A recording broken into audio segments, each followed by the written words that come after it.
Kane is in the building.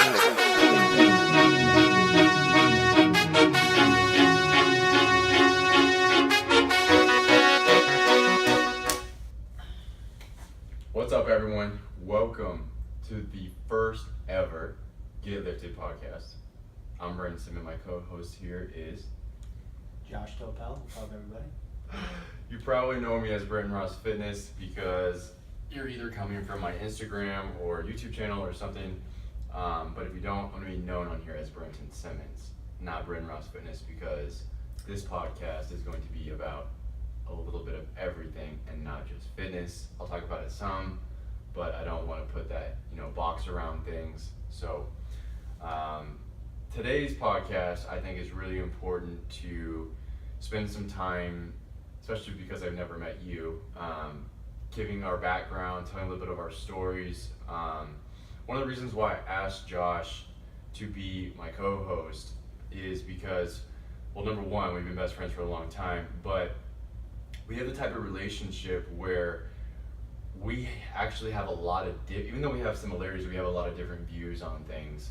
And we are able to communicate in a way that we each present our side. We definitely do get heated at some points, but we're able to present our side and then somehow find common ground at the end.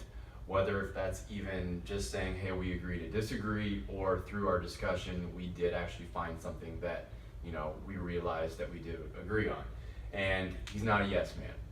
I didn't want a co-host that was a yes man. I want someone that if he thinks I'm full of shit, is going to tell me I'm full of shit. That I will. Yes, you will. You bet I will. So, I'm going to let you go first. Well, I think we should talk a little bit about what the podcast is going to be about. Yeah.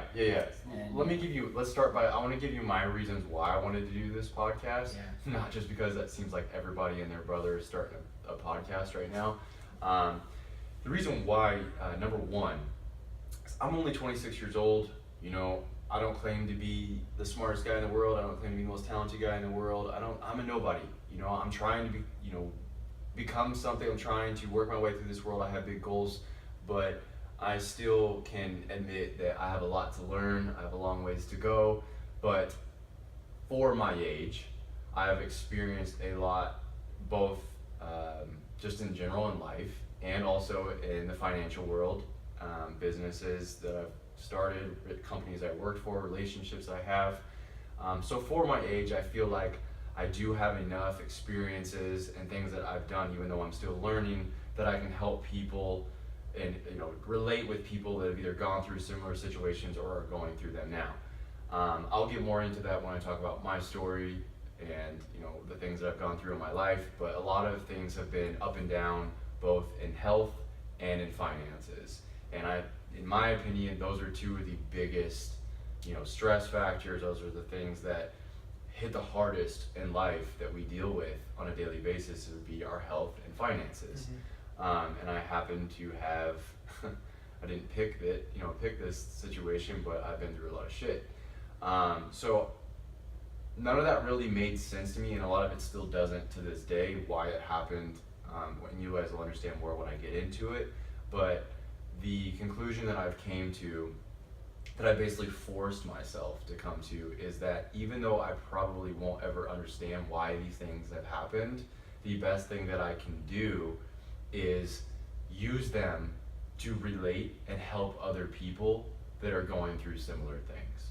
So that's one of the main reasons, and that's not just for this podcast. That's why I left the financial firm and started my journey through the fitness industry, because I knew I could use it as a platform to reach people. And that's my goal. That's my main goal, is to be able to reach people and help people, because I have a passion for that, to use my experiences to relate and help other people. So that's the first reason. The other reason is relative to my age. Even though I said earlier, I don't claim to be Mr. Know-It-All. I'm the type of person that if I don't know the answer to something, I'm not going to bullshit you. I'll just tell you I don't know, but you can sure as fuck bet that I'm going to go try to learn how to do it. So if there's ever a situation or a topic that we're talking about that I don't necessarily know, I'm not the type of guy that's just going to try to talk out of my ass to try to sound smart. Yeah, let me just add that majority of this podcast is going to be opinion based. It's going to be our views plus the people that we interview, and we're not claiming that any of it is fact. Some of it's could be wrong, and that is what it is. But we're going to be arguing our points. We will have facts backing. We're not just spewing bullshit here. But it's going to be, if you want to get into the topics that we're going to be talking about. Well, then the last point I want to make of why I started this podcast is I do want to motivate people, but I feel like a lot of people today are trying to be motivational speakers, influencers, or whatever, and that's not necessarily what I'm trying to do. I want to take it a step further. I feel like a lot of people are good at motivating, but then they don't give the information that's necessary to the people that once, okay, yeah, I'm fired up, I'm motivated now, and then now what? I feel like sometimes that's even more frustrating than not being motivated, is being motivated and not knowing what to do. Yeah, you need direction. So I want to give at least my 2 cents the best that I can with the experiences that I have and the experiences I'm going through right now with Lifted. I didn't talk about that at the beginning. I own Lifted Lifestyle. It's a supplements and apparel company here in Scottsdale, Arizona. And I'm no Andy Frisella. I'm no guru in the supplement industry. I'm selling through my social media channels. I'm doing the best I can to build this culture, to build this company into something that is going to be able to make a huge impact on people's lives. Again, we'll get into that later. But to wrap that up, the major reason, the last reason of starting this podcast is to motivate, but also give information that people can use and to apply, to use that motivation to make a difference in their lives, maybe even that day, So that's why I wanted to start this, and I think that now's a good time if you want to go ahead and jump in and start talking about your story, who you are, what makes you Josh. Yeah. So let's see. So I became just getting the friendship story. We became friends sophomore year of college. We both went to Arizona State, and we met in a social situation where he was friends with some of my friends, and we sort of hit it off because we both had the same views and drive and hunger for success. And you think that's why we became friends? I think that we related to. Yeah, I was gonna say I think that you and I more so connected pretty quickly because of our personalities and the way we prioritize things in our life. We put value in people over most of everything else. You know what I mean? Like, I feel like even when we met, we were 19, and yeah, we were in a slightly different capacity of what we prioritized. Yeah, but a lot of times, especially in college and stuff, you have those friends for a season, right? And I've never really been the type of person that's like, okay, I know I'm gonna be friends with this person for the next 2 years and have a good time with them, and that's it. To me, that type of person is not really something I want to invest in the time, especially with how busy I am with everything I have going on right now. Those type of people in my life, we're acquaintances. We will be nice to each other, but I'm not going to spend time trying to invest in that type of relationship. And so I think we recognize that in each other early on, and that's why now we're 7 years down the road. I think we're both. I think the main reason why we still are friends and we became good friends, we're both loyal. Mm-hmm. We both Absolutely. believe in loyalty. Loyalty to it, yeah. And at the time we met, yes, we hit it. We became friends because we had similar interests and we had similar views. We didn't know that we were going to be loyal to each other, but that was just something that was both instilled in us. Yeah. So, me as a person, giving you a full background quickly.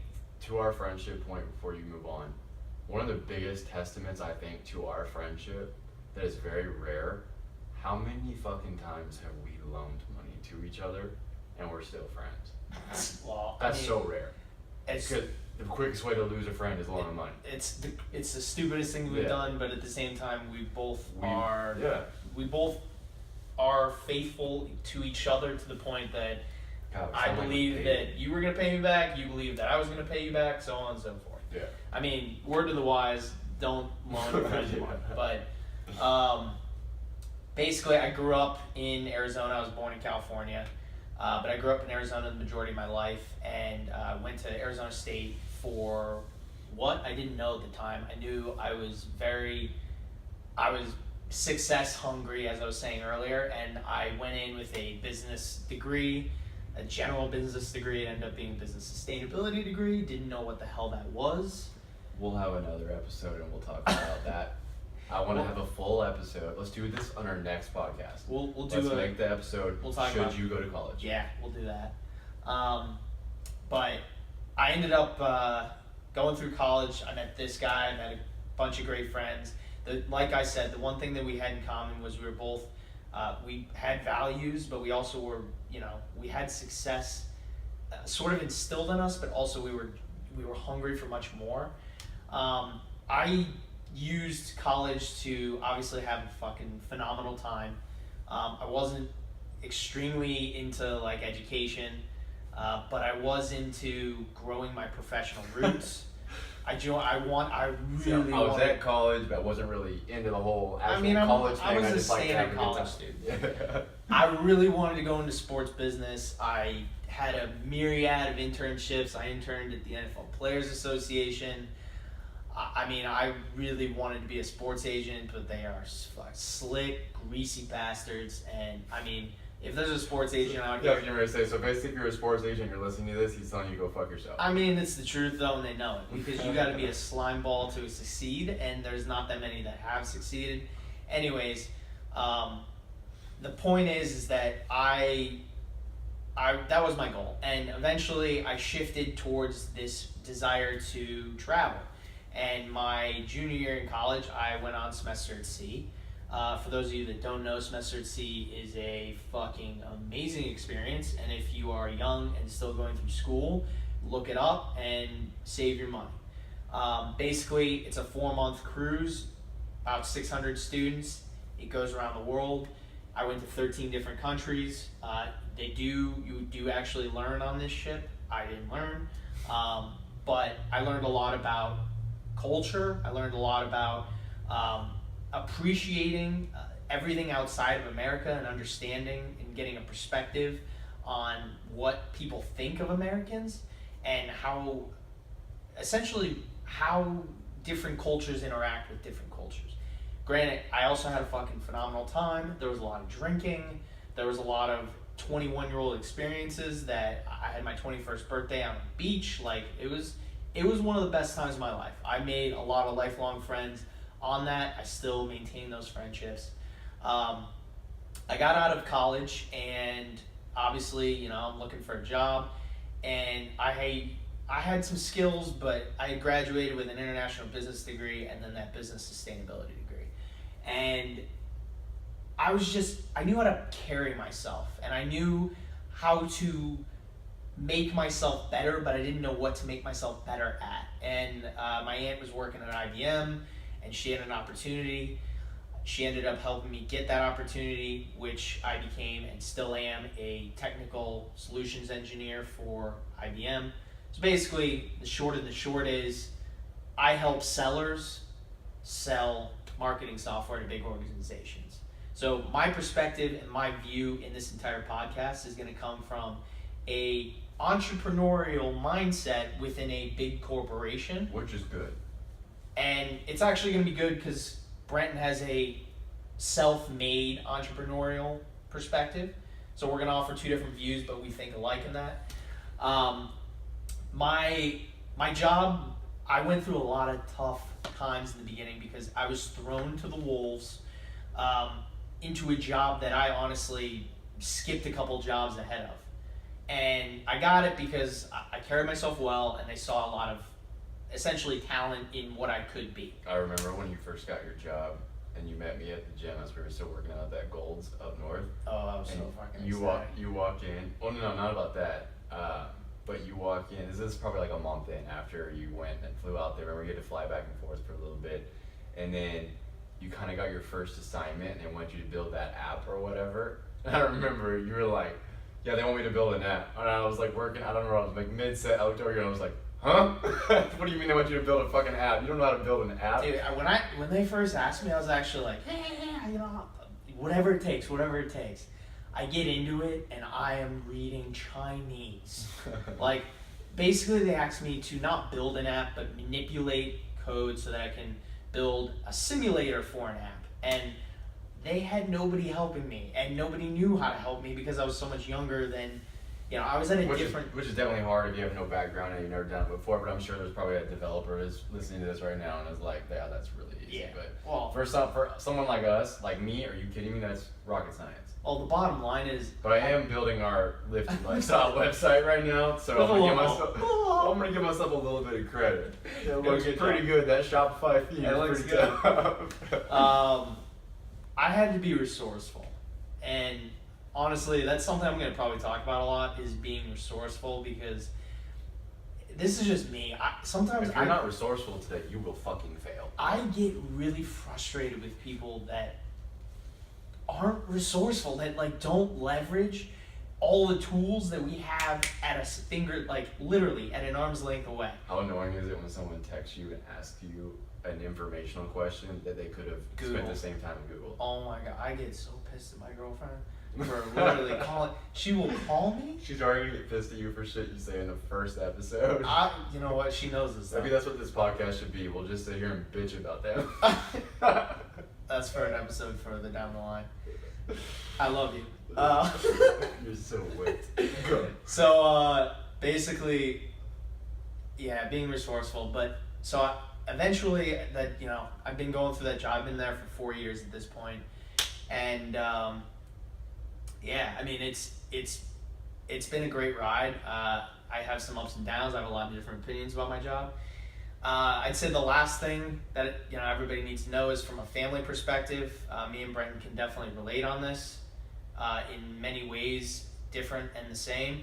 When I was 14, my mom was diagnosed with inflammatory breast cancer, stage 4, and at the time, she sat all of us down. She's like, this isn't the end, but I have breast cancer.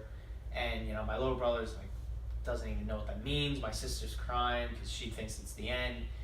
And they're telling me everything's gonna be fine, so I'm believing them. They're like, we'll fix it. They're literally using that language. We'll fix it and it'll be good. And so she had it for about a year. She had surgery, and everything was good. And then she went into remission like 6 months later. And then she's had it since then for the last 12 or 11 and a half years. And those of you who don't know, IBC is a very aggressive cancer.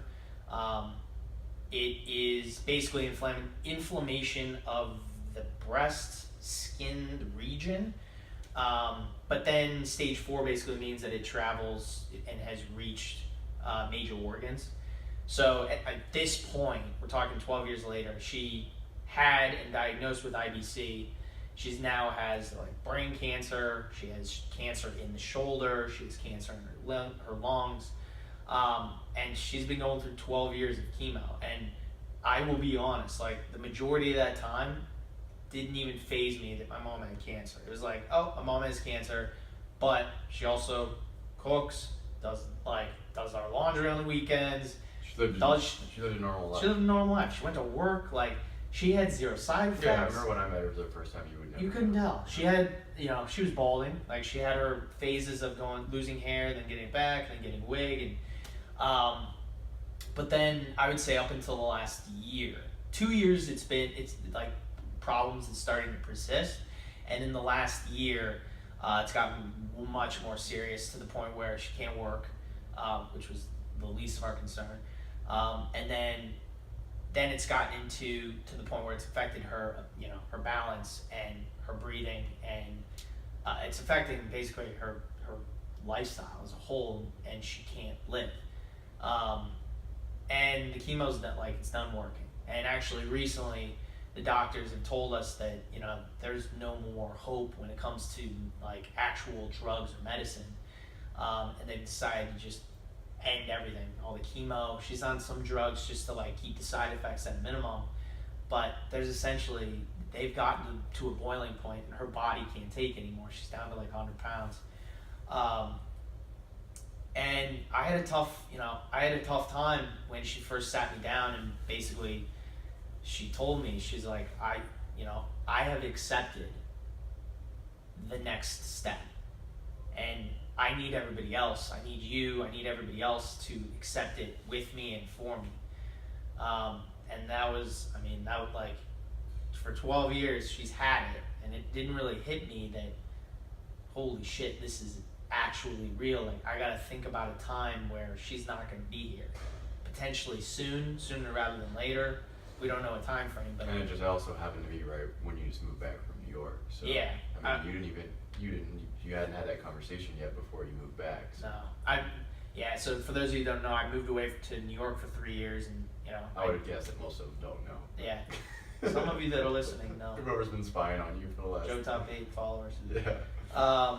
But yeah, I just came back. I mean, one of the main reason I came back here was to be around her, because it was actually one of, you literally told me, and he'll get into his story, and some of you may already know it, but he's had some family issues as well, and he gave me some advice. He was basically like, dude, you need to seize the moment and enjoy the time now, and not look back and regret the fact that you were 3,000 miles away and making phone calls once a week, or like, you need to be near it. You need to, meaning seize the moment as far as she's still in relatively good health, where you can enjoy time together, and not wait until the point it's like, okay, now she's really sick, now I need to be there, because that time is usually not a pleasant time, speaking from experience.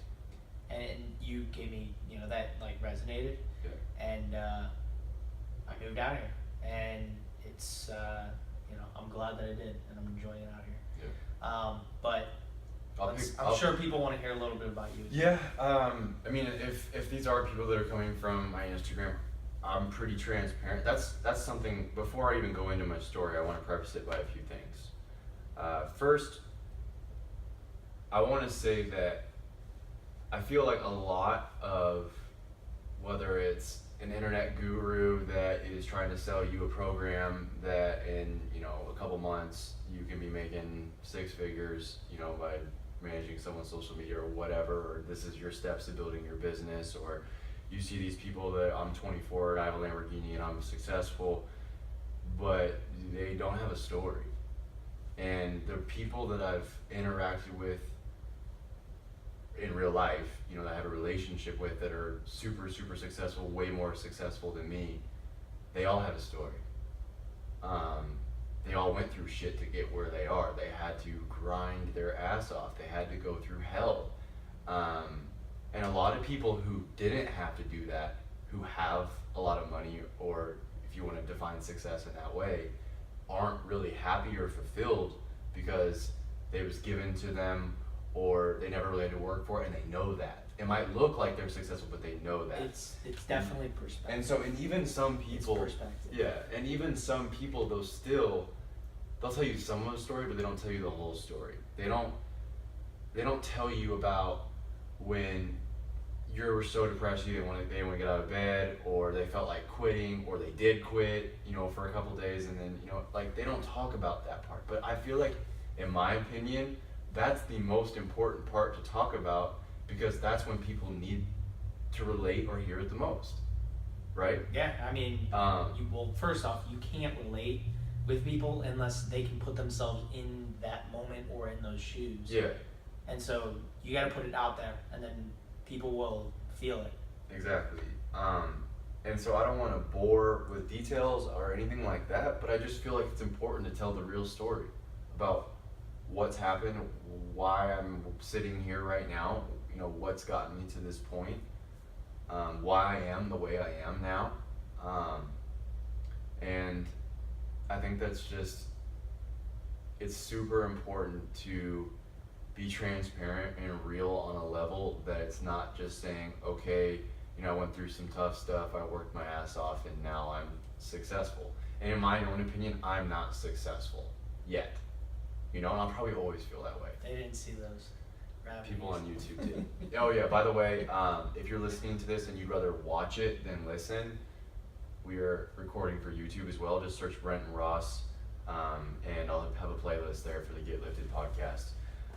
Anyways, like I was saying, I don't think I'm anything special or super successful or anything like that. I'm the type of person that's I'm addicted to progress, and no matter how much progress I make, I'm still going to have to be making progress or I'm going to feel unfulfilled. And I recognize that about myself. But enough of that. Let me go ahead and just jump right into it. And I was going to write all this down because a lot happened, but instead I'm just going to talk to you. Let's pretend like no one's listening. I'm just going to talk to you like this is the first time we're meeting, and I'm telling you what's going on. You know, just to start from an early age, my dad, actually let's start with my dad's story because that has everything to do with why I am the way I am today. My dad grew up in the middle of nowhere in a small town in the Midwest, and he had a very, very, very difficult childhood. His mom committed suicide. His brother was kidnapped and murdered. His other brother committed suicide, and his dad was not really a part of his life. Ended up dying of lung cancer. My dad started working when he was 4 years old, shining shoes in a diner. His family lived at the time before all of those things happened in a little one-room shack, no electricity. They all slept in the same room. By the age of 12, he decided he was going to be better off being on his own. 12 years old. I can't even imagine that. I mean, where were you? We are 12. I was playing fucking Super Nintendo. Nintendo 64. Yeah, Mario. Hell yeah, finding those stars. All the stars. Even with the monkey in the cage. Yep. So he decides that he thinks he's gonna be better off. So he goes and he starts living in a ditch. And in the Midwest, in the winters in Kansas, it's fucking freezing, and he would cover himself up with newspapers. And lived in I think he always told me it was about 2 years that he lived in that ditch, and he would walk to school from there. And then he ended up moving into a barn and sleeping with pigs. This is my dad working his way, progressing. This is the right? flyover states. Right, and he would go to school smelling like pigs because he would sleep next to a pig. Then he moved into an attic, and What did he sign a lease? Sort of. He was working for the family whose attic it belonged to, Oh, right, nice. and so they let him stay in the attic. Wow. Extremely bright, like super. He took pride in that. Super Yeah, smart. your dad. I met your dad. Super smart. And so even though he always had to work and provide for himself, he still, I think he always said he was valedictorian of his high school class, and so he got a full ride scholarship to any college that he wants, and he started to go, but he quickly realized he had to work, so he dropped out. He decides to join the Marines at that point. He goes to the Marines. He comes back, you know, I don't know what they paid in those days, but when he came back, he was still broke. You know, now I'm sure dog shit. Yeah, and man, those stories he would tell me about old school Marines, those guys are some badass motherfuckers, man. I respect them. I can't even imagine. You know, you feel tough, and then you hear some of those stories, and you realize you're a fucking Back pussy. in- Yeah. Anyways, so he comes back, and you know, starting the way he did and going through everything he did, he never said poor me. He didn't feel bad for himself, and you know, then all the things started happening with his family, with his brothers and his mom, and all those tragedies, and he kept pushing forward. He knew he didn't have a choice, so he instead of quitting, he just, you know, put his head down and worked hard. And so he worked in a lot of service stations, just any job he could get. He said his first car, it didn't have seats in it, and so he put an upside down 5-gallon bucket in it and would sit on it. But if Was he this would, a tractor? no, it was for real a car, but it didn't have seats. Jesus. And if he accelerated too fast, the fucking bucket would tip over backwards, and you'd fall backwards and have to scramble back up and try to get control of the car. I don't think that car had a warranty. No, it didn't. Things were probably a little bit different in those days, a lot different. So he gets back from the Marines and he's broke, and he says, okay, I'm going to make something of myself. I'm going to make something happen.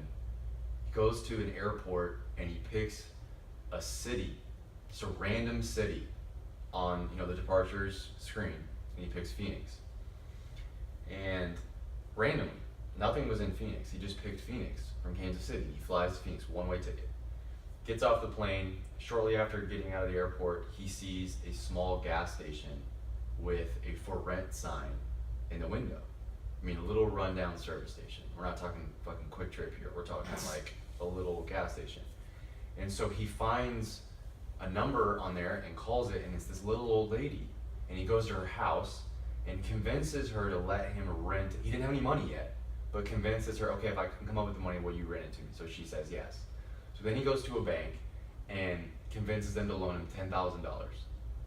And he had no credentials, no credit, nothing. No reason for them to do it. But they did. And he always scheming. He always told the story. When they gave me that check, I ran out of the bank because I was afraid they would change their mind.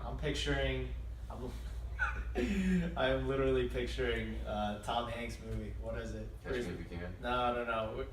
Famous one. Jenny. Forrest Gump? Forrest Gump. When he's running. He didn't have braces on his legs? No, I'm talking about when he's running the Alabama game. He runs straight out of the stadium. Okay. I'm glad that's what you think of. Anyways, so he runs out of the bank. He takes that money. He rents that service station. He starts sleeping in the back room and showering with a hose behind the station. He sleeps on, I think he said, because this was a little back like storage room, and he had cases.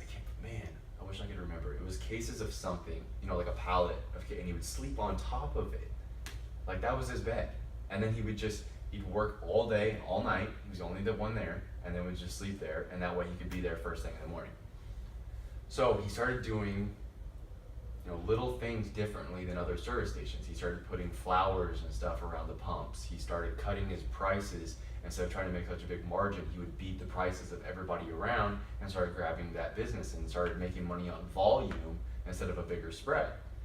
And it worked. And so over time, he ended up being able to open a second one. And over some time, he opened a third and a fourth and a fifth. He ended up having hundreds of gas stations. Wow. 18, he's homeless, comes back from the Marines. He's good to go. No, 26, he bought his first private jet. Wow. I mean, your mom commits suicide, your dad's a hobo, not in your life, your brother's kidnapped and murdered, your other brother commits suicide, you're on your own living in a ditch at 12, sleeping with pigs. You go serve the military, and then you buy your first private jet. Like, I think when he was 27, there's a newspaper article. I asked my little brother to send me a picture of it the other day, and he forgot.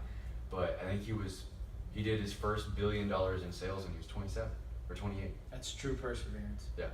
So,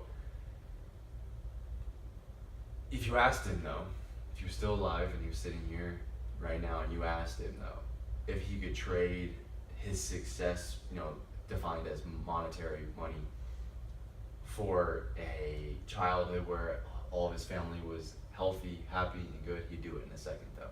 He always put his priority on his family and people, not even necessarily his family. I mean, I can't tell you how many people my dad, even later in life, because I'll get to it in a little bit, when he was broke, would give his last money to other people.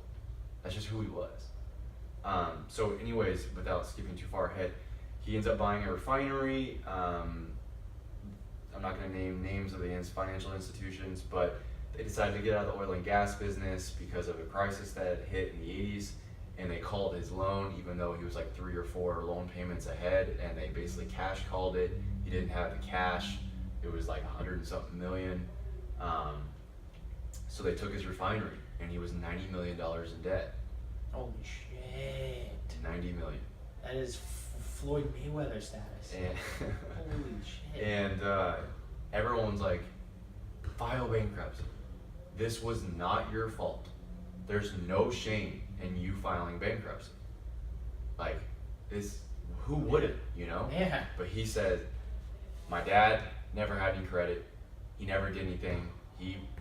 That's the type of life that I was around, and I'm not that type of person. I'm not going to file bankruptcy. I'll figure it out. I'm going to pay him back. I like that stubbornness. I'm going to pay him back. And he did. It took him 20 years. He paid him back finally when I was probably about 10 years old. He finally was able to pay them back.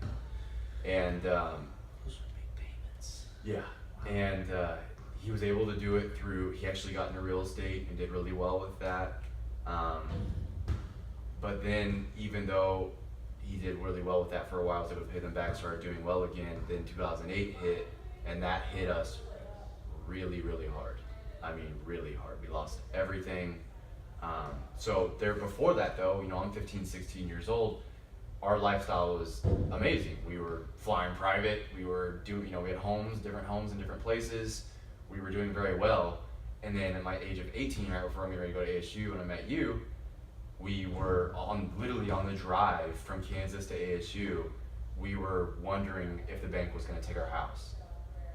We That's didn't scary. know where the food was going to come from. Like, we were done.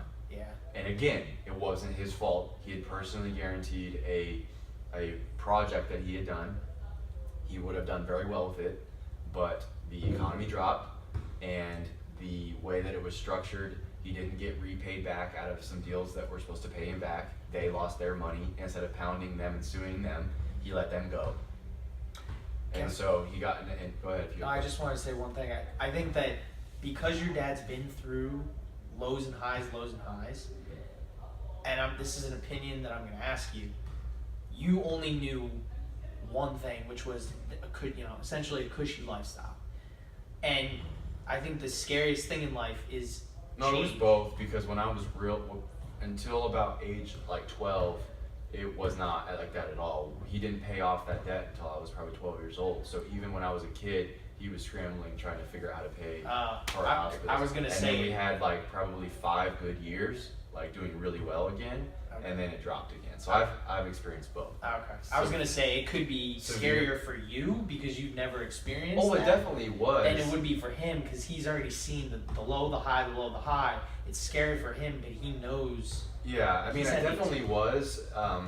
When I was on the way to college, I wasn't really scared about how the money impacted me. I was more scared of what I knew it was doing to my dad, like Yeah. the stress and how he was feeling. Because even from a young age, I never was, and even when they were doing well, I wasn't the type of kid that was like, okay, I hope dad does really well so then he can give me money and everything's gonna be smooth sailing. Yeah, no. I still You wanted your wanted to make it on my own, and he taught me that. The reason why I'm not going to take credit for that, he deserves the credit for that. He always told me from a young age, you always want to earn your own way. You want to be your own man. You want to feel good about what you were able to build, that you didn't have something handed to you. Yeah. So I wasn't scared in a sense of, oh, what does this mean for me financially, even though it did impact me directly, because I had to take out student loans then at that point. We'll talk more about that in the next episode. But it was more so, God, I know how hard he's worked. Things were finally starting to get good again, and now he's going through hell, and it's going to be a while. And he did battle that. He was able to pay it all off. Again, 18 mil this time. 18 million. He paid that off in 5 years. He was able to flip some different things he owned. He did a couple different deals. He got himself out of debt. And before he got sick, he was starting to get back up on the climb again. He was starting to do well. He had some things going for him. Yeah, I remember you guys having. This is when we were working.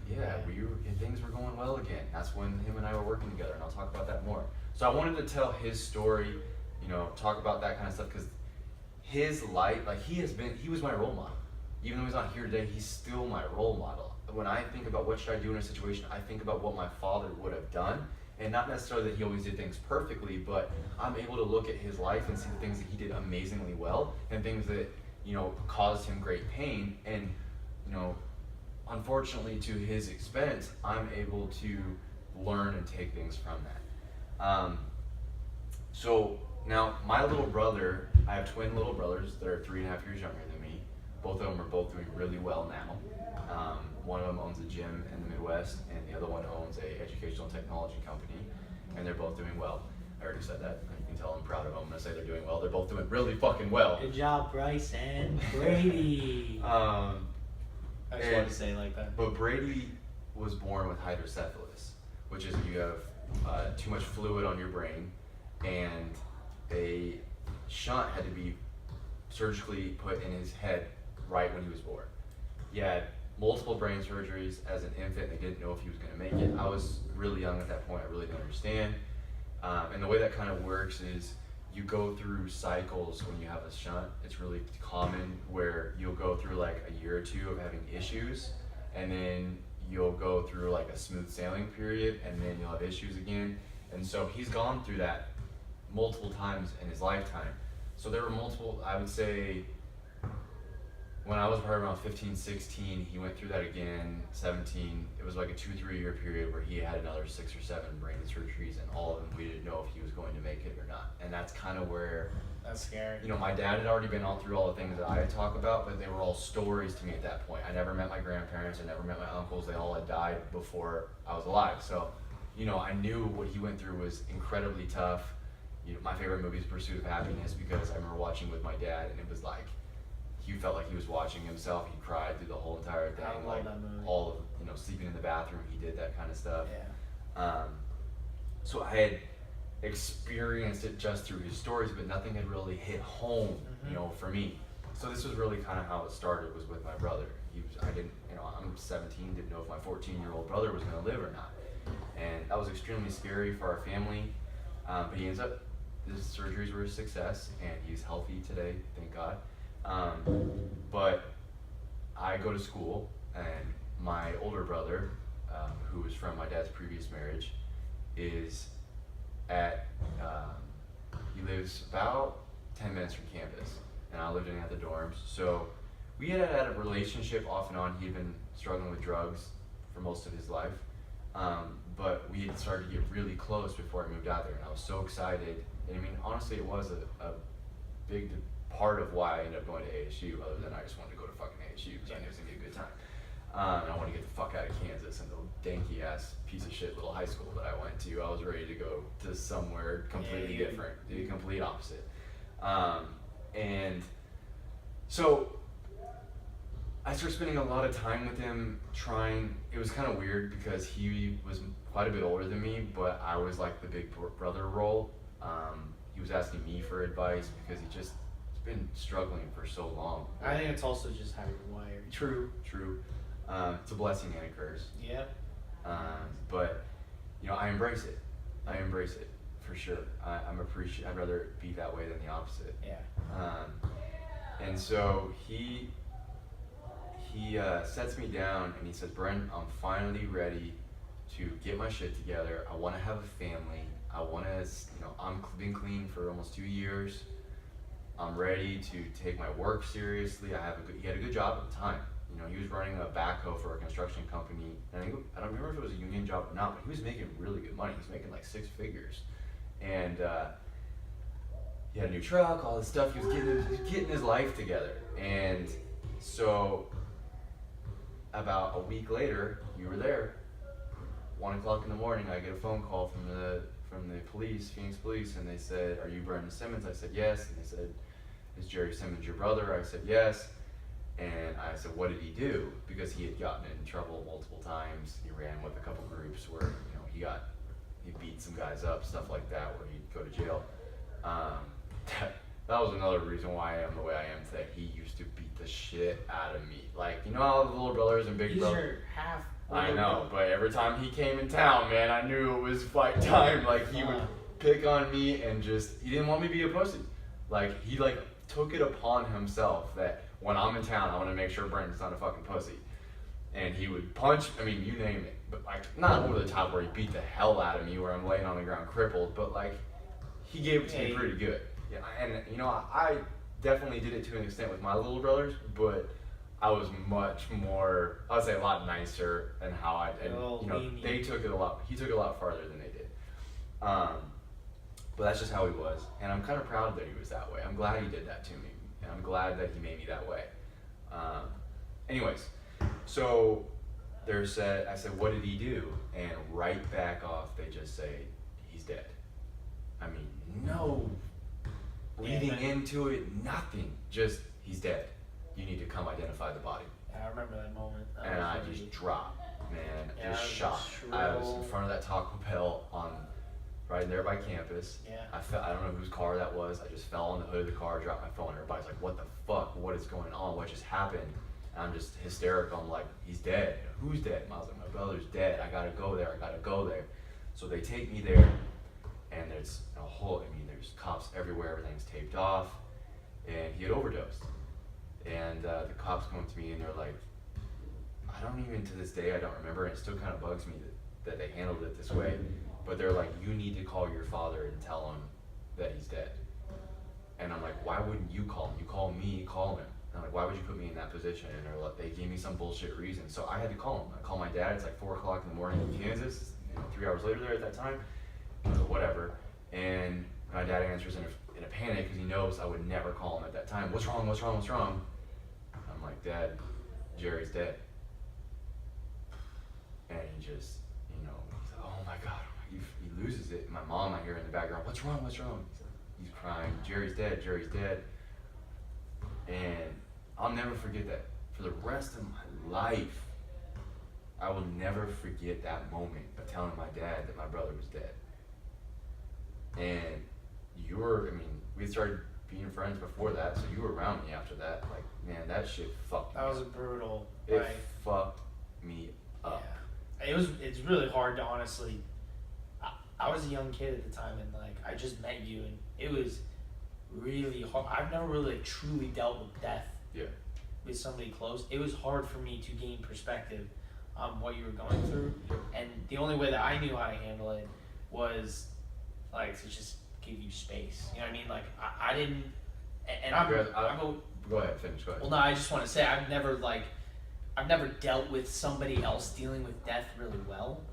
And I grew up. My parents, like everybody was tough. Like it was tough love. But at the same time, I put myself in your position. I would literally just want to be like alone. Like I would just want to. See, I'm the opposite though. I hate.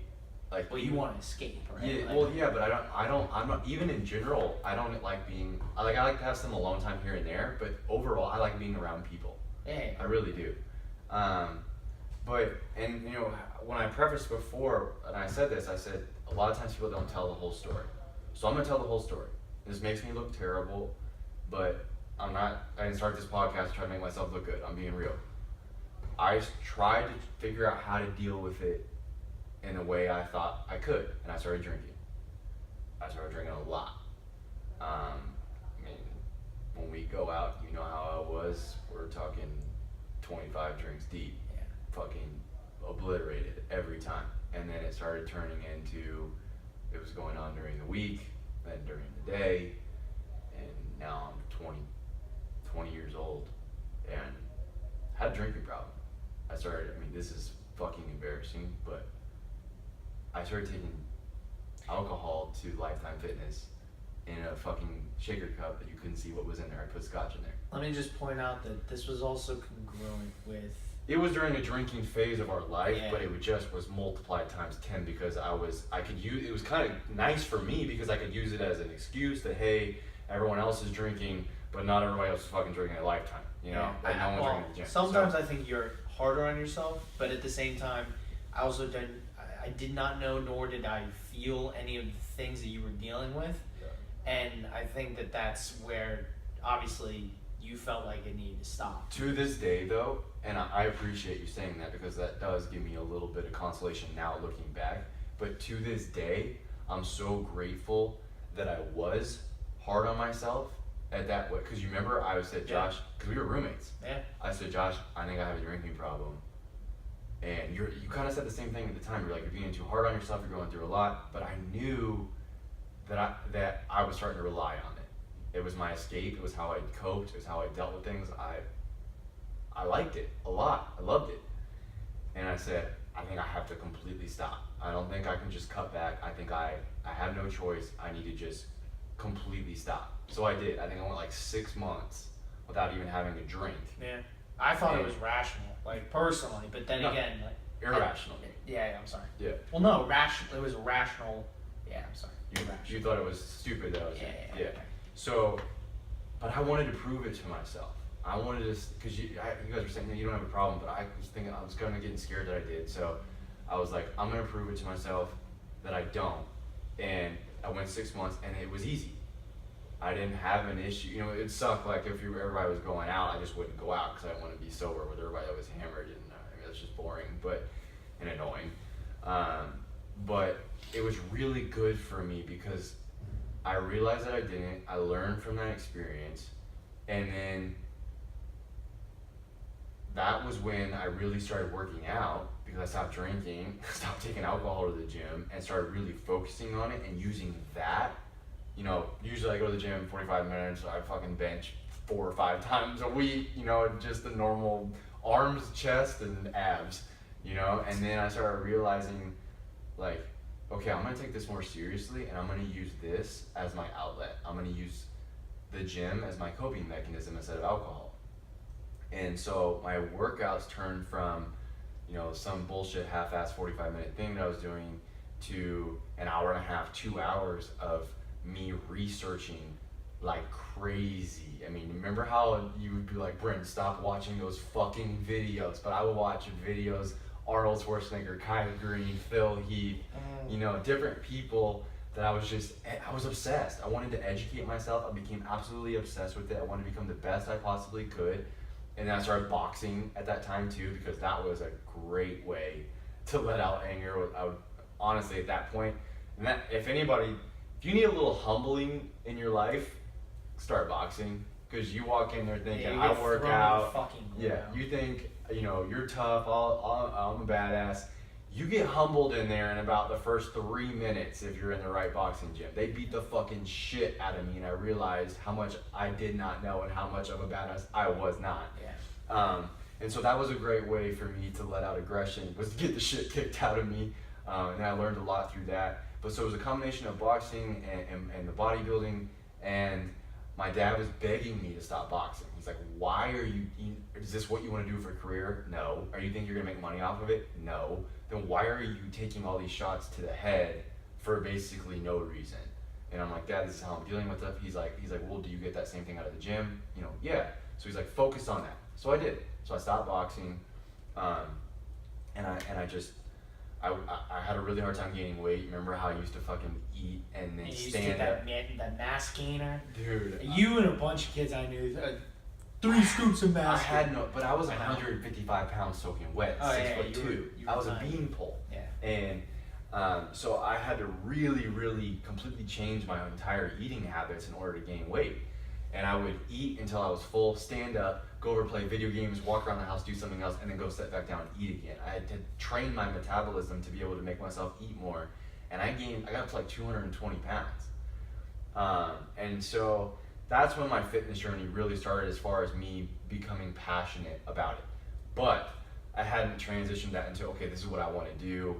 You know, I had gone through this hard time with my brother. And even to this day, I'm not over it, but I still at that time was still processing it. I wasn't at a point yet where I felt like I could help other people, because I feel like that's a mistake and it's a nice mistake, if that's how you want to put it, to make, that when people go through something hard and then they want to try to help someone else, but they're not to the point yet themselves where they're ready to help someone, kind of like a drug addict who's been clean for a couple months tries to help someone who's trying to get off drugs. That's not a good idea, because being around it again, they're not through it yet, they're going to fall back into it. You're too vulnerable. Exactly. You're not strong enough yourself to help someone else. Yeah. Okay? Now, I started realizing that I wanted to get to that point. I did realize that at that point. I wanted to become strong enough so someday I could help someone else that went through that. So at that time, as far as my professional career, I'm at ASU. That's how Josh and I met. I get an internship at a financial firm in Phoenix, and it was a competitive internship. It was absolutely brutal, but growing up, my dad made me work a lot of manual labor jobs to teach me hard work. You know, he wasn't the type of dad that was like, okay, you have an allowance of whatever, $200 or $1,000 or whatever it would be. It was, if you want spending money, you need to earn it. You know, he would help me out with food or whatever. I was living in his house, or if you want to go to the movies or whatever. But he's like, if you want excess money, you want to start saving money, you need to get a job. And I think it would be good for you to work some jobs that you're not going to like, that are going to teach you, you know, really good values and hard work and things that you're not going to get from a fluff job. So I worked construction, I did landscaping, I did, you know, even retail still kind of, that sounds like a fluff job, but it was a lot of hours. It was it was learning how to work with people, and I didn't mean that offensive if someone is listening to this to work as a retail job, but you know, if you go from I'm a construction worker to saying I worked at J. Crew, those are completely different worlds. I was, you know, working on a job site at 115 degrees, going to the bathroom in a porta potty that was completely covered in graffiti, to wearing a suit at J. Crew. They're just different worlds. You know, you're learning two different things. But I did both of them, which was great because I learned how to interact with those type of people. I learned how to interact and relate with people that I was working with on those job sites. I worked hard, and it taught me good values. So I say that because at this internship, it was fucking terrible. You were friends with me at that time. You knew what was going on, the stories I was telling you, the shit that I had to deal with. I'd be wearing a suit in a meeting. My boss would come in and be like, you need to go clean up the dog shit in my yard. I'm not even fucking joking. Like, he would legitimately say that. He'd be like, you need to go clean up the dog shit. He's basically the intern bitch status. But I was like, every time I wanted to quit, I thought, okay, I can give up, I can quit, I can probably find something else, but I think there's an opportunity here, and this is better than having to do the other jobs that I've already been doing. I'd rather be indoors wearing a suit, even though sometimes I clean up dog shit in Phoenix when it's 120 for 20 minutes. It's still better than, you know, some of the alternatives. And so I hung in there, and I got the job. And I was there for about 3 or 4 months before they set me down to do kind of like a little eval. And they said, how do you like it? And I'm a straight shooter. That's how I was raised. My dad always said, let your word, you know, be your bond. So I knew they weren't gonna like hearing it, but I said, I don't like it. And they're like, what do you mean you don't like it? This was a competitive internship. Everybody else that you got the job over would love to have this job. What do you mean you don't like it? I'm like, I don't like it. I don't want to sell life insurance. I don't want to do this. And I'm like, I'm sorry. So, but if you think one of those candidates, I'll find something else. And they're like, well, what do you want to do? Because they had started relying on me a little bit. They just put the ball in your court. Exactly. And to my credit a little bit, I had earned that. Yeah. I had earned that. Not like I need a fucking reward or anything, but like I had stuck in there. I worked hard. I was working 60 hours a week and going to school at the same time. They knew that. They respected that. And so, and just like at that time, the same way I am now, if I didn't know how to do something, instead of pretending like I did and then fucking up and them getting mad, I would look at them and say, hey, I don't know how to do this, what should I do? Yeah. And then they would tell me and I'd go do it, and they loved that. And if you're someone that works at a job right now or you're trying to get a job, that's something that's very important that's a great approach to have. Never pretend like you know how to do something and then make a mistake that's gonna end up probably costing them money or making them look bad or making you look bad. Swallow your pride and say, I don't know how to do that, I apologize. Do it in a respectful, humbling way, and say, will you just teach me what I need to do, and I promise you I'll be a fast learner and I'll learn how to do it. Okay? Lies will cover lies. So that's how I handle things. And so then they said, what do you want to do? I said, well, you know, here's what my dad did. Here's how I was raised. Before I worked with these construction, my dad had me in his boardrooms from the age of like 14 or 15. I wasn't allowed to fucking say anything, but he would have me sit in the corner and take notes. And when I would try to read like a comic book or play, you know, a video game or something, like I did my fair share of playing video games as a kid, but he would come over and hand me a Wall Street Journal and be like, you need to read this before you finish your game. So they knew that I had that upbringing. They knew that I had that type of background. And so I said, well, I would like to get into, you know, the private equity side of things. I know you guys are starting to branch off into that a little bit, and I have experience in that, so that's what I want to do. And they said, well, okay, we're going to take a chance. You know, you're obviously going to have a lot of coaching through this. You're going to have somebody with you at all times, but we're going to let you go ahead and start working in this new division that we're starting up. And I said, awesome, let's try it. Long story short, within a couple of months, I signed a couple $100 million worth of clients. Damn. I'm not gonna take all the credit for that. I had good coaching. I was able to leverage relationships, but I worked really hard. I was able to communicate and relate with those people because a lot of things that I've been taught from my dad, I keep giving him credit, and he deserves it. And I want to make a note on that real quick. A lot of people try to say that, oh, that's not fair because you had, things given. There's a difference between being taught and having things given to you. I definitely had, a blessed situation where some things were given to me as far as, being able to go on trips or, having nice meals and stuff like that. But when it came to like handing me anything as far as like, okay, now you this is yours, you're set. No, that was not. He was, I'm gonna teach you the tools and the lessons that you're gonna need in order to be able to have the things you want for yourself, okay? So I applied that in this situation, and they were obviously very pleased with the fact that I had signed that many clients in that amount of time, and they made me VP of the division. I was 21 at that time, making good money, Spending good money. and that's when I dropped out of college. Because I had a business degree. We're not going to get into that. We'll talk about that in another episode. But I realized that I was not benefiting from the schooling I was getting, and that I was going to, this is what I wanted my career to be.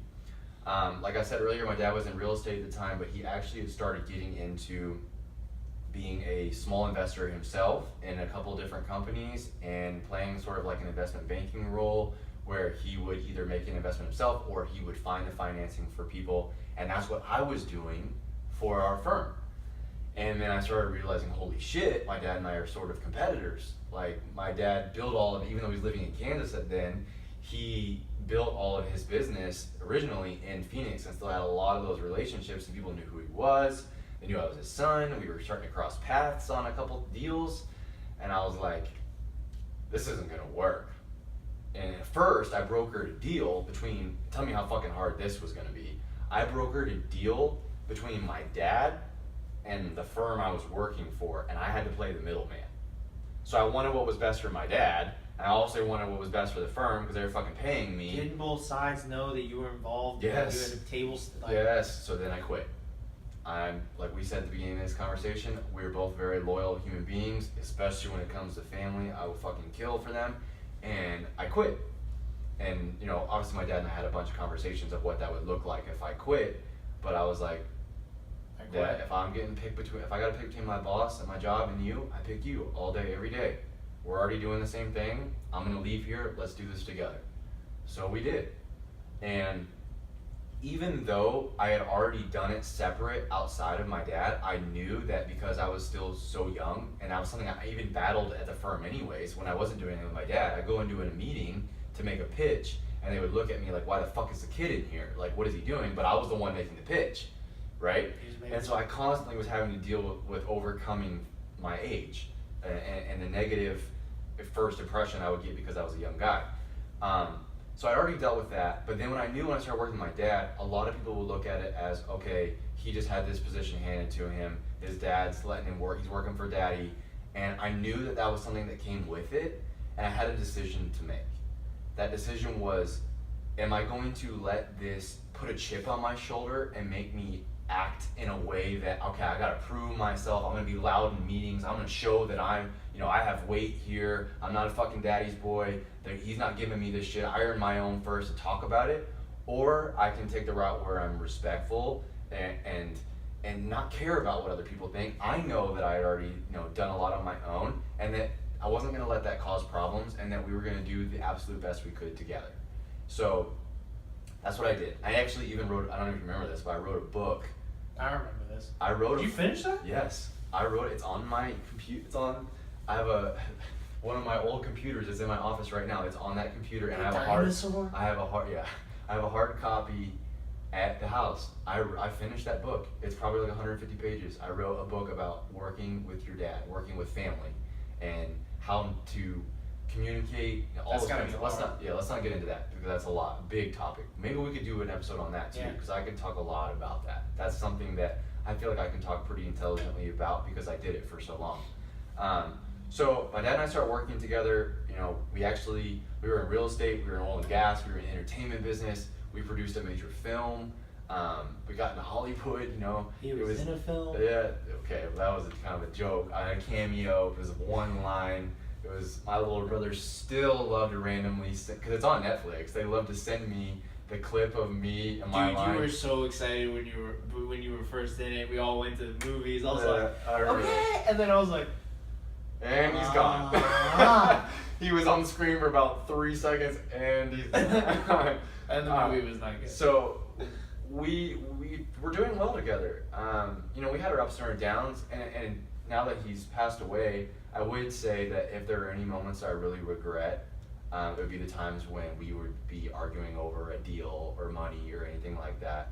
I really regret that, but at the time, It's life. you know, that's how it was.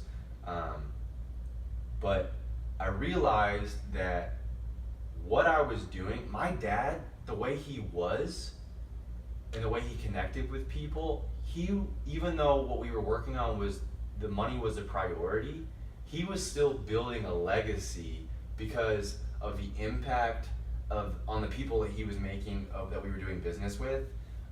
His story, that he was always, you know, telling about his family, his oil business, everything he had done.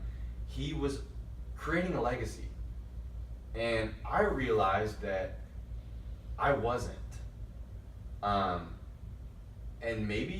And I'll admit that, it was because he was better at that than me. Hopefully one day I can create a legacy just by how I interact with someone, but I'm still not to that point yet, and hopefully I can. But I realized that I was chasing money, and that's all I cared about. That was it. Like, I moved from here to Kansas. I lived in a fucking penthouse that was so cool, but I was alone. I worked all day, every day. Part of that is just age, and you Yeah. hadn't experienced But what he's at the same time, you guys were all still in school and having a college experience, having a good time, and I was sitting in a fucking penthouse by myself thinking like this was what was gonna make me happy, and I realized that it wasn't. You know, I realized that it wasn't, the money was not gonna make me happy. And I also learned some really valuable lessons at that time. I tell a lot of people this, and it kind of sounds crazy, but it's true. The most valuable lesson I learned at that time was the biggest deal that I ever lost. I remember I was sitting at a boardroom table, the deal was supposed to be done, and I was gonna make, I know this sounds crazy, but I was 22. No, I was still 21. This is still 21. I was gonna make a little over $2 million on that deal. Done deal. It was supposed to be basically a signing meeting. It was just like the pre-meeting before the signing meeting. And I'm already in my head. You're just like, I'm I spinning want a it. car. No. Dude, you're right. I already had my fucking Lamborghini picked out. Like, I already had the one picked out. I was gonna go fucking buy it like that next week. And I'm sitting at that table, and I'm not even listening. I'm just thinking about the money, and it completely falls apart. Like, how does it fall apart? They changed their mind. It's that simple. Done. They're like, we're not gonna do the deal. You know, I can't talk about exactly the specifics, but you know, we're not gonna do it. And I'm like, huh? You know, like, holy shit. Like, that was gonna be all the money in the world to me, and I was gone. But I learned such a valuable lesson right there, that 1, you never count your money before you have it. 2, you never attach emotion to money. And 3, a deal's never done till it's done.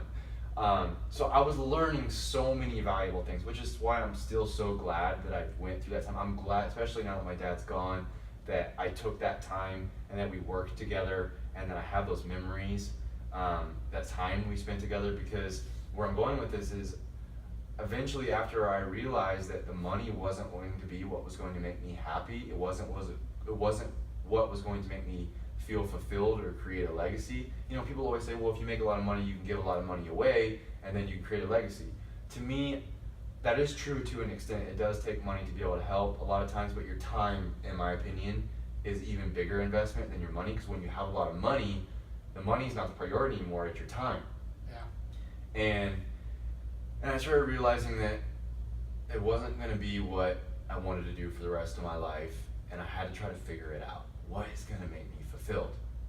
I forgot to say this, but when I was 18, I had what's called WPW. Basically, it's a condition where your chambers in your heart aren't regulated properly, the pressure in it, so it can build up too much. And these athletes that you hear about where their heart like basically explodes in their chest, or their heart just gives out and they just die on the field and they never knew they ever had any issues. That's what I had.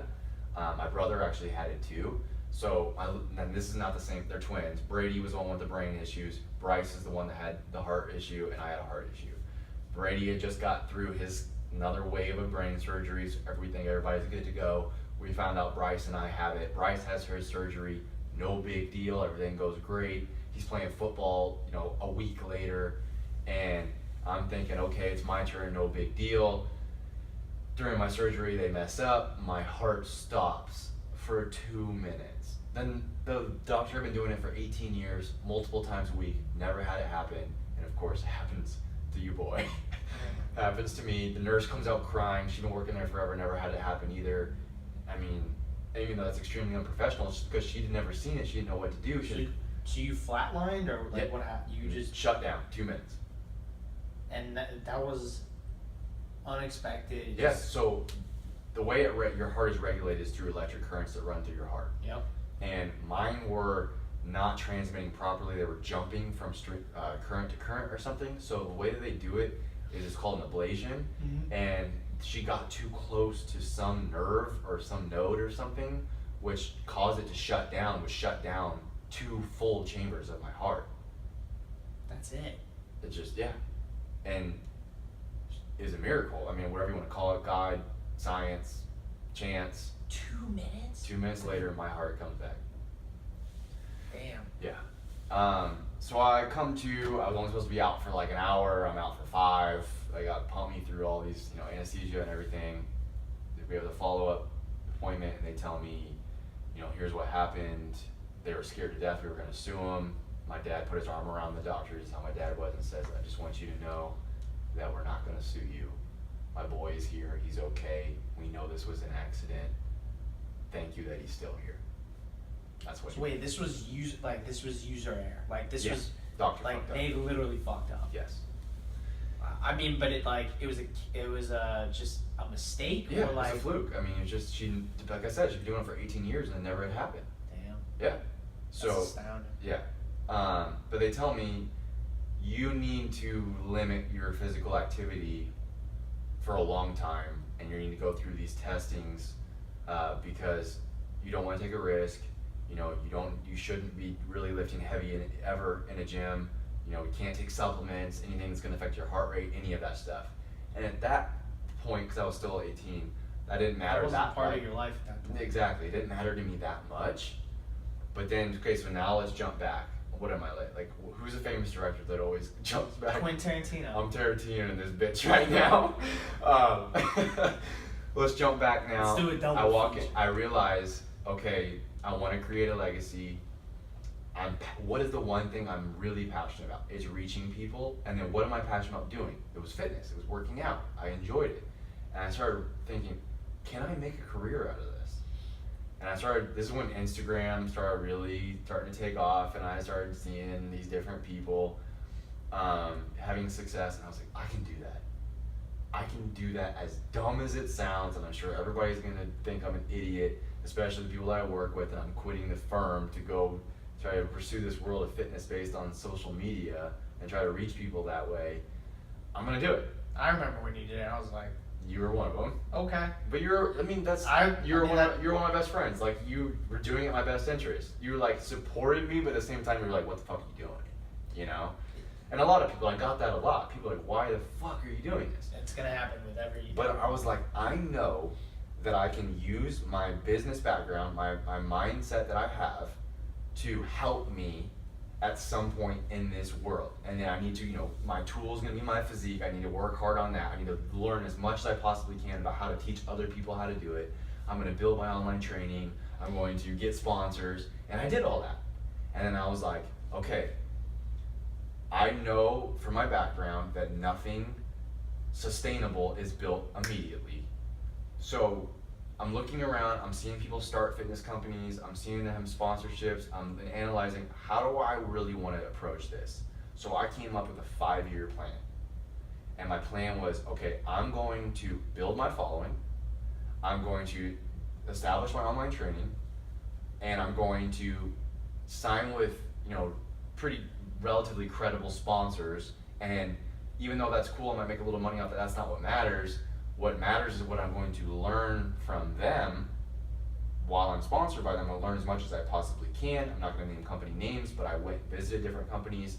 I signed with different companies, and over about a 1.5-year process, I learned as much as I possibly could about the supplement industry and the apparel industry, because I had a supplement sponsor and apparel sponsors. I had friends who were sponsored by different companies, and I just became obsessed with learning as much as I possibly could. So can I ask you a question? Yeah.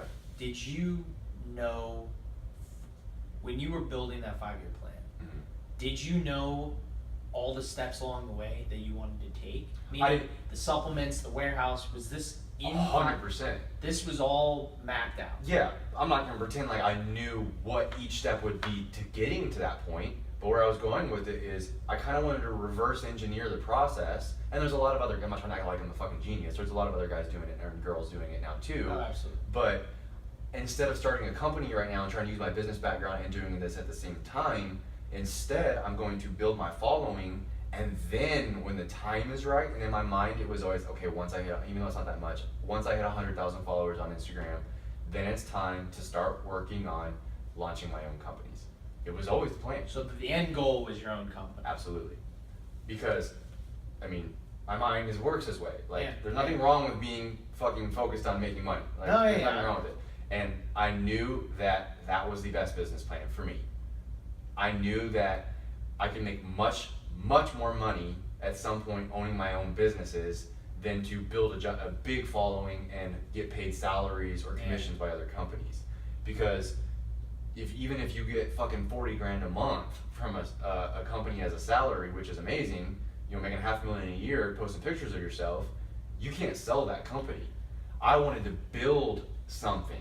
I wanted to, and it became much more than that. My plan was I want to launch my own companies, but along that journey and seeing how the industry is, the negative things about it, the positive things about it, the things I wanted to pull from, the things I didn't want anything to do with, that's what shaped what type of culture I wanted to build for Lifted. I wanted, I tell people straight up, if you're not working out and you're not eating right, don't take our fucking supplements. Those are your priorities. Your training, number 1 is your meals, number 2 is your training, and number 3 are your supplements. I knew that I didn't want to be the type of brand that would say, hey, you want to lose a bunch of weight? All you gotta do is take your fat burner, because that's fucking... Well, they're just pushing product. Yeah, it's fucking bullshit. If you're not changing your diet and you're taking a fat burner, unless you're taking an actual steroid, because that'll actually work, but I don't suggest that either. Well, But let me finish my point because I don't want to be jumbled.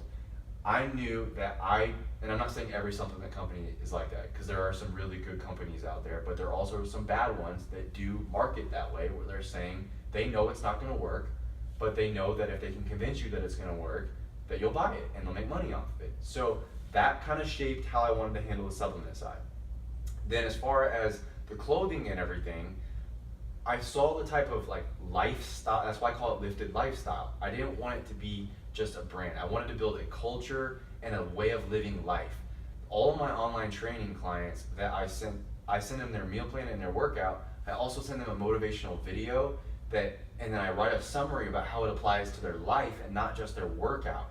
And my hope for them, and I tell them this all the time, is that they learn these new habits and routine, because a good routine becomes a good habit. A bad routine becomes a bad habit. So if you can start a new good routine and stick to it for a while, then it becomes a habit, and a habit becomes a lifestyle. So my hope for them is that by following these programs, now they're building up this self-discipline. They're building up these healthy habits and these routines. So now we'll stick with them for the rest of their life. They don't necessarily have to go to the gym 5-6 times a week, but if they know they're conscientious about what they're eating, they're able to use the self-discipline that they were able to create and build in themselves of going through that process to now stick with the job, stick with the marriage, stick with the friendship, or however they want to apply it in their life. That was what shaped that. So it's like, how do I now, what's going to be my tool to bring it all together.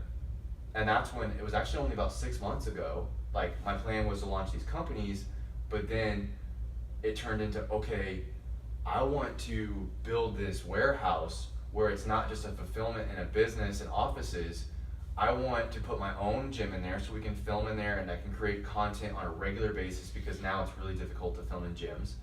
But I also want to be able to use it to bring everyone that are, whether they're fitness, we're doing events, or they're other, YouTubers or Instagram people that we can do collabs with, or we bring and it's not, and I tell people this all the time, and if it offends people, I honestly really don't care. I'd say, yeah, that person might have a lot of followers, but if I don't agree with how they brand themselves, I don't agree with the way they are, the views Their that they have, perspective and views. I don't care about having them here, because that's, let's not beat around the bush. A good way to build your brand is to have other people with big brands come in, and then you benefit from each other's following, and it builds each other's following. But I don't want that if it's not along the same values and culture that I'm wanting to build here. So inviting people in, my core group of friends here local, having them in here, the type of, even just down to the employees that we have here, the culture, that everyone knows that it's a family, that everyone is looking after each other, that this fitness business is tough because you are your product. You're working on yourself constantly, and then as you start to get traction and things start to take off, it's easy to let that go to your head, because you're like, hey, I look fucking good and people like looking at me, and they start to buy into themselves. And I think it's important to be confident, but there's a difference between confident and being cocky. And a lot of people get really cocky because they start really buying into their own brand. Yeah, exactly. And I have it tattooed on me. Like, I see it every day to remind myself not to be that way. Like, it's that important to me, because I never want to, no matter how big my brand gets, no matter how big lift it gets, no matter what kind of reach I end up having, at any point, I don't ever want to let myself get that way, because that's not why I started this. Like I said from the beginning, I started this because I want to be able to reach and help people that have gone through the things I've gone through. And now, not knowing any of this was obviously going to happen, what is today? I can't remember. Holy shit. 23rd? Okay, our day is August 23rd. 23rd? Hopefully that doesn't get us in trouble when we're going to post this. We're doing our best. We're new at this. We got to build up some episodes before we'll post this. But anyways, my dad passed away about 8 months ago now. And it was only about 13 months ago that we found out he had a brain tumor. He had some symptoms even when we were working together, where he would forget things, and we had this little system where I would pick up on it and he would look at me and then I would just take over. It started then, and it freaked him out, because he took, like I said, he was extremely smart, and he took pride. He wasn't arrogant, but he took pride in how intellectual he was. He took pride in his ability to run a meeting, and that started to go. So wait, you guys literally came to a point where both of you knew something was up, Yes. and so you factored that into your business. We had a system. We actually had a legitimate system where if we were in a meeting, I didn't know that. I would pay attention.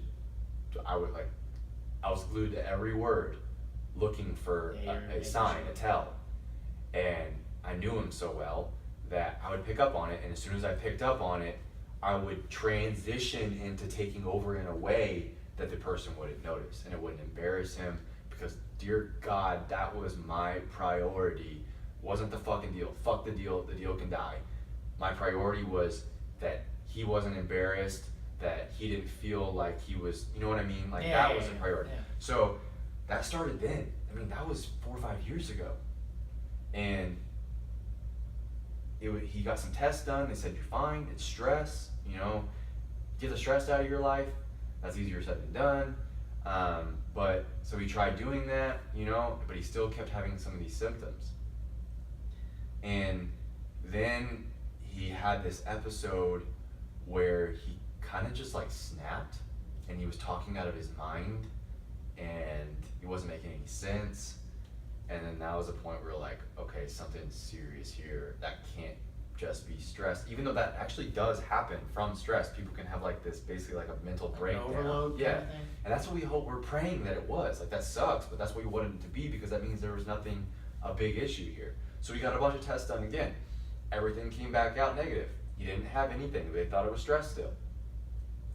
He's like, okay, my little brother had gone to Barrow Neurological here in Phoenix for all of his brain surgeries. My dad was like, I'm gonna do one more test, and I want to go there because I feel like if there's anything there, they're gonna find it. So they fly to Phoenix. I remember I was sitting with my dad the night before we got froyo, and we're sitting there, and he's like, son, it's gonna be okay. My hope, my prayer is that they find something that they can fix.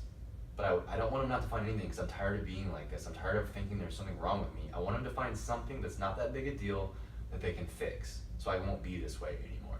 And we're like, okay, we're gonna believe it's that. And he has this test, and then we're sitting in the waiting room. The doctor walks in and says, just like when they told me my brother died, no being, I mean, that's how they are. They're straight to the point. They kind of have to be that way too. Good job. Yeah. They said, Mr. Simmons, you have a brain tumor. And we think, because we were able to recognize these types of tumors, that it's a glioblastoma, and if it is, it's terminal, and there's, we'll do a surgery, but it will come back. But there is a chance that it's not that tumor. It could be just a different type of tumor or a different kind of cancer strain. And so we're gonna do another test tomorrow. We're gonna, actually, it was 2 days later. No, it was the next day. They did the surgery the next day. They got him in, they cut it out, and that's what it was. It was a glioblastoma. And the doctor comes in, he tells us that that's indeed what it is. He was being sensitive as he can, but then I follow him out in the hall and I'd say, be real with me, man to man, right now, shoot me straight, no fucking around. What does this look like? What are the chances? And he said, in the history of this tumor, there's been one person that survived. He's like, your dad will probably pass in the next 8 to 12 months. Well, about a month and a half goes by, he starts his radiation and chemo, and he's pretty much the same. He's still himself. I'm flying back and forth between Phoenix and Kansas City every other week. And I fly back one time, and then I get a call from my brothers that my dad basically had this episode where he collapsed and now he can't talk. And just like that? Just like that. So he was. So this is what happened. So he couldn't talk, and then they take him to the emergency room, and then like an hour later he could talk again, and he actually was being more coherent and clear than he had been in a long time. And then within another couple hours again, then he couldn't talk again, and he never talked again. And so I leave. Is that normal for that? Is that not? It happens to everybody differently. Wow. Because it's in your brain, it depends Yeah, on where it's gonna, what it's gonna affect, Yeah. And so I fly out. My dad, I know he has this, but I can still talk to him. I can still interact with him. I fly back in. My dad can't even talk anymore. He can't use his right arm at all. It's in a brace, completely gone. Cannot use it. He can only use his left arm now. I believe it was his right arm. I hate that I can't remember if it was left or his right, but I'm pretty sure it was his right arm. And that was such a kick in the stomach right there. Like when I got back and saw the drastic difference of what it was 5 days ago when I left and how it was then. So I decided I need to be here full time now. So I'm married. My wife and I live in Scottsdale, and she was incredibly supportive. She's like, I know this is going to be hard for us, but you need to go there. You need to be there as much as you possibly can. So I did. I left, and I was there from then until he passed. My brothers did the same. My brother, one of them lived there, the other one moved there as well, and we took care of him. And that's when I told you, when you told me about your mom, what was going on, and I said, don't wait until it's to the point where you got to go there and you're taking care of them and they can't communicate, and you're more like their nurse instead of their son. Yeah. Don't let that happen. Spend as much time with you as you can with her when it's good, and then that time's gonna come, and you need to be there for that too. But enjoy this part. Mm-hmm. And so we were with him, and he died within 4 months. Um, That's way yeah, 4 faster months. than 4 months. they said. And we 12, actually, right? so the way it works is we had a surgeon there. Then you have like your primary care doctor that you deal with now that's gonna walk you through your chemo. You have like your chemo doctor, and then you have your other. It's like you have 2 doctors basically, Yeah, and they're kind of walking you through everything. And one of them said, "I think you probably have 6 months." The other one said, "I think you have 2 years." And he's like, They're you have a certain strain of this glioblastoma that responds really, really well to this certain kind of chemo treatment. And we think that you actually could live up to maybe 5 years. Now, we're saying probably 2 to 3, but maybe up to 5. He died 2 months after that. They told us that. I'm the timetable is frustrating because they're putting a threshold or a benchmark on something that they don't know. They're using stats, and everybody wants to know it. But me personally, I don't. It's like I don't even want to know because I'm gonna have an expectation, or I'm gonna expect or prepare faster or slower than how life actually plays out. And I'm sure for you, you have a number in your head, and you're actually like playing out. Okay, well, I can relax for maybe these months, and then maybe I'm gonna have to make shifts, and you were thrown off. Like, Well, that's exactly what happened. You know, to this day, I regret that I wasn't there the day that he lost the ability to talk. yeah, And that's because I was just fucking told that he probably would live 2 years, and I got a wife in Phoenix, and I'm like, I gotta go back for a week, you know, I'm gonna go be at home, and then I get a call while I'm home that, hey, this happened. Like, if I had known, I never would have left. If I they I never would have left his side from the moment they told us he had brain cancer. I was just about to say, if they just said it's terminal and they didn't give you a timetable, They did say it's terminal. I said if they just said Okay. it's terminal Yeah. and did not give you a timetable, I never would have left. yeah. So my dad passes in November. It was just as hard, actually, even though it was more so we knew it was coming after he told us, it was probably still harder than when my brother passed. Sure. My brother was my best friend, one of my best friends. But my dad So was was your dad. my dad was too, and just who he was so selfless and such a loving person. And you know, even after he got knocked down and he paid his way out of those debts, he never complained. He never gave up. He never became spiteful or had a chip on his shoulder or was like, you know what, I've been fucked so many times, I'm not gonna be the way I've always been, now I'm gonna be the predator, I'm gonna do whatever I gotta do now. He never did that. Yeah. He always stayed the course. Always. Yeah, he was a great guy. He was my hero. I mean, he really was. I know a lot of people say that about their dad, but my dad was legitimately and is my hero. I learned more from him than anyone else I've ever learned anything from. I respect him more than anybody I've ever respected. And I've seen him go through more than anyone else I've ever seen him go through something. And to be able to still be that way after going through all that, like having that kind of a story, like to me, there's other people that have, you know, similar stories or whatever, gone through a lot. But that's the type of person that I want to make my hero, you know?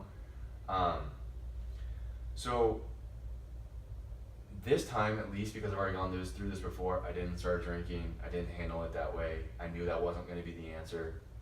It was still extremely difficult on me. It's still very, very hard on me now.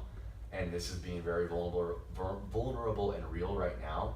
One of my biggest fears, I don't even know if I've told you this, one of my biggest fears right now, and I don't fear much anymore because I've been through I don't fear death, I don't fear failure, I don't fear a lot of things that most people fear. But one thing I do fear is that enough time's gonna go by where I should be over it and I won't be, because I'm still not. I'm still have those mornings where I wake up and I don't want to get out of bed because I wake up so fucking depressed that I just don't want to do anything. I'm so sad. You know, if I still have all of his voicemails in my phone, this room, I mean, they're just like, I open an email and I used to, he wasn't very tech savvy, so I used to set up all of his, emails and his domain names and everything, and it sends me an email, Jerry, it's time to renew your fucking GoDaddy account. Like, even little things like that just hit me right in the chest. So you like, fear? I'm afraid that like it's gonna come to a point where you're supposed to be over it, and I'm not. Oh, so you just don't think you're ever gonna recover from it? I mean, I've recovered in a sense where because I've already gone through the thing with my brother, because I know what I'm supposed to do. I know I want to help people. It was unreal. It was so eye-opening, because when I post, and I've always been this way, I'm transparent. When I posted on my Instagram about my dad, and I was really afraid to do it, but I was like, what the fuck am I gonna do? Am I just gonna pretend for the next period of time that this isn't going on? I have no choice but to let everyone know this is going on. And then it was really fucking weird, because it's like, now all these people are wondering how I'm gonna handle it. It was weird. But what I was saying is, I was so like humbled, and my eyes were opened when I posted about it, and I had thousands of people like send me messages, emails, but not only that, I had hundreds of people that reached out to me who were going through or had already gone through cancer with their family. Like, I knew cancer was terrible, I knew it was an epidemic, like, but it never hit home, right? It never hit me personally. And then when it did, it opened my eyes when all these people were like, my mom died, my dad died, my brother died, my mom has cancer right now, my dad has cancer, my grandpa, whatever. It was like, holy shit. Because not very many, it does happen a lot, but not very many people have had brothers or siblings that died of overdoses. Like, there are a lot of people out there but it's not as prevalent as something like cancer, right? So I was able to relate with people who had lost someone tragically, but not to the extent now where I've lost someone to cancer, my dad, at a relatively young age, and a lot of people have had that happen. So even now, and I said this earlier, it still does not make any fucking sense to me at all why it happened. Like, never will. Why would that happen? That Never drives will. me crazy, because I'm an intellectual. I want to know why things work. I want to know why it happened, and I'll never know. And like I said earlier, the best I can do now is say, I know I'm never going to know why, but I know what I'm going to do with it. I know what my dad would want me to do with it. I know, because he had the biggest heart for helping people, I know that he would want me to relate with people who are going through it or have gone through it and help those people. So that's kind of how I make sense of it. Even though I don't know why, I know what to do about it. And that's when I said at the beginning of this podcast, that's why I wanted to do this. Like, I do it through my YouTube, I do it through my Instagram, but this is another way to do it. I want to reach people, and if you're having a hard time, and we're getting really long here, and I want to start to wrap this up. And I think I could wrap it up with this, honestly, unless you have any other questions or anything you want to say. I want to wrap this up by saying this. If you're going through a hard time right now, I'm talking to you, you're listening to this or you're watching this, you're going through a hard time right now, and you feel like giving up, or you're drinking, or you're on drugs, or you're turning to whatever it is that you're trying to escape, and you just feel lost, you feel suicidal, you feel like there's no point to life anymore. Number one, do it for the people who care about you. That's number one, because your family, they're going through a hard time too, probably. If it was someone, you lost someone in your family or your friend or something, chances are they're going through something very difficult too. And for you to be selfish, I can say, even though it's a horrible thing, I do consider it a selfish act to commit suicide, because it now makes it even harder around the people that are around you, right? Like, you chose the way out where you didn't have to deal with it Touchy anymore. subject. Yeah, it's very difficult, and I don't want to say go either way, and let's not get into that. But if you feel like you don't have your reason like I do, where I want to keep going because I want to help other people that have gone through similar things, I want to be able to, you know, build a legacy, to carry on the legacy that my dad had, to, you know, be an extension of that. If you don't have like a self reason, then just simply do it for the people who care about you, who are relying on you, especially if you have, you know, if you're the primary caretaker for your family, like they're all relying on you. You can't afford to just give up. You can't afford to quit. You have to keep pushing forward no matter how difficult it may be. And I'm speaking from experience. I'm married, I have a wife that she has a job, but you know, I'm the primary breadwinner and she relies on me. And I know I want to have kids and they're going to rely on me and I want to build a future for them. And those mornings when I don't feel like getting out of bed because I'm so fucking depressed right when I wake up, and it literally feels like there's just a pile of bricks on me. You know, like I just don't want to do anything. What gets me out of that bed is the things I just talked about. The people that I know I can reach, the people that I know I can help to get them out of bed. The fact that my wife and my future kids are relying on me. The fact that my dad would want me to get out of that bed. Okay, so that's number 2. Number 3, you might say, and I'm trying to relate to as many people as I can right here. You might say, I don't really, and there's nothing, you know, bad about you, but I don't have a desire to try to help or reach people because I don't think I'm qualified to do that. Which you probably are. You just need to believe in yourself and realize it. But you feel like, okay, I'm not qualified to do that. I don't have a desire to try to reach out and help people. You know, there's no big picture goal I'm working towards. Okay, so there's no the self reasons. Number 2, I don't have a family. I mean, there's people like that. They don't have anybody that they feel care about them. They don't even have any friends. Yeah. You know, and that's probably as a result of a lot of their actions and choices for the most part, whether it was drugs or, you know, they're homeless now or whatever. But they say, I don't have any type of support system around me. I don't have anybody. I don't feel like people care about me. This is going to sound really abstract, but if you really think about it, I feel like it's enough. It just needs to be enough, and I feel like this is enough. If you don't think that there's anyone out there that cares about you, and you don't have your own reason or goal of pushing forward, push forward. Don't give up.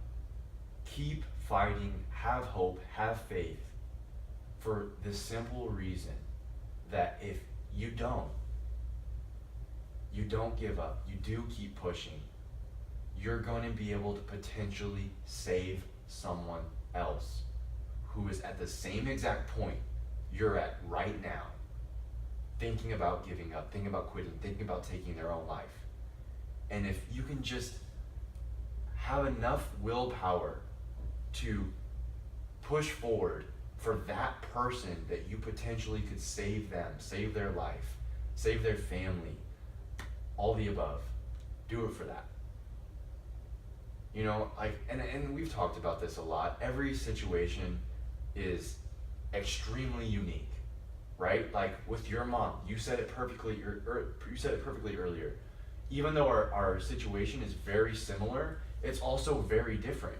Like I was able to give you advice about, okay, I think you should come here now and spend this time with her. Like that's because that's something that's like hard, tangible, something that you can do right now. But even though I've already gone through losing my dad,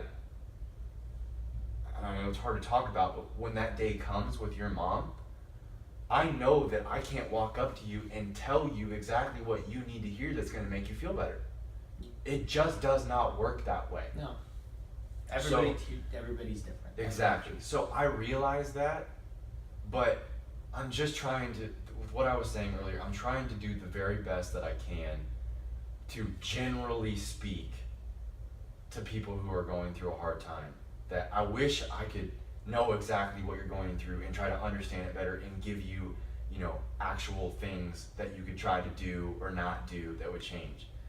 But, you know, big picture, without knowing each person's situation, the best I can say is do it for the people you care about, do it for the people that care about you, do it for your own sake, you need to do it for yourself. You know, like there's a lot to that. It's hard to do things for other people if you aren't already even willing to do it for yourself. Yeah. That's for a lot of people. That's a big first step. That's a big step for me. And if, like I said, if those reasons aren't there, do it for the simple fact that, you might sit down on the bus, the subway, whatever, you're at the mall, and you meet someone, and you have a conversation, and it comes out that they're at that same point that you're at right now, and you were able to get past that, and you can look at them and say, just don't give up. Don't give up. Keep fighting. It's worth it. There's life to live. There's hope to have. There's relationships to make, to develop, an impact to have. You don't have to be the next motivational speaker or, influencer or anything. It can be as simple as one relationship, one person that you have that you're able to have an impact on, and it's all worth it. It's all worth it. So I know I went on for a long time there, but I feel like this episode was necessary. I hope we didn't bore you guys. I hope you were able to, if you're, like I said, if you're in one of those tough situations, that this helped you. But we needed to take this first episode, especially because a lot of the people that are probably listening to this for the first time, other than knowing that you've been in some of my YouTube videos, like really randomly, never talking about yourself or any way for they could get to know you. I think it was really good that they get to know me over time. Yeah, exactly. And for the people who actually didn't know my whole story, I wanted them to know the real story. The real story is that I've been through a lot, I've learned a lot, but I still have a lot to go through and I still have a lot to learn. And I'm going to do my very best at my own journey and to help the other people that are going through their journey as well. So I'm good with wrapping it here if you are. Good. Do you want to go ahead and give them your social handles? At Josh Topel. Find me on Facebook, Josh Topel. Everything's consistent, Josh Topel. How's it going? I'm Josh Topel. And that's how I rap, Josh Topel. Thank you guys for listening to the very first ever Get Lifted podcast. Would really appreciate if you would subscribe and give the episode a like. I've heard it, I don't even know. I think it's a heart. I've heard that it helps Just listen. your ranking. Just listen. That's all we want you to do is listen. Even we were talking about this last night, and even if this podcast does not grow into some big, followed, whatever, you know what I'm trying to say, we still love this. This is what we're passionate about. We enjoy this. We like going back and forth. We like debating. We like helping people. So I still feel good about it either way. What about you? I feel good. You feel good? I feel good. All right. Josh Topel, We sound out. We sound like idiots now. We tried to sound smart that entire time, and now we sound like idiots. We're wrapping it here. Goodbye. Good night. Talk to you next episode. Kane is in the building.